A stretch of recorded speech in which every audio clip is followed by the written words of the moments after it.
دوما تقبل.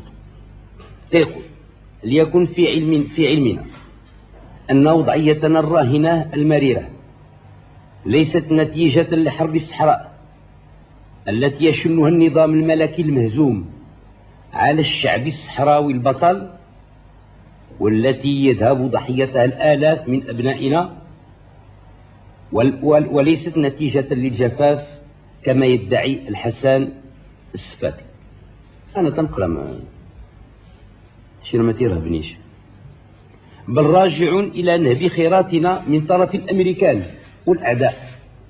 وزيد على هذا النبي وها إيران هذه قاتل هنا تيضر الفلوس بابي كلاسي والصور ملونة.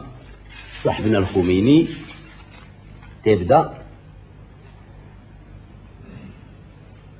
في هذه الأيام المصيرية التي يمر بها العالم الإسلامي، حيث يعيش مخاض صعبة، يجتمع أناس يدعون تمثيل الشعوب الإسلامية ويطلقون على جمعهم هذا مؤتمر القمة الإسلامي، والأجدر أن يسمى قمة التآمر الجاهلي.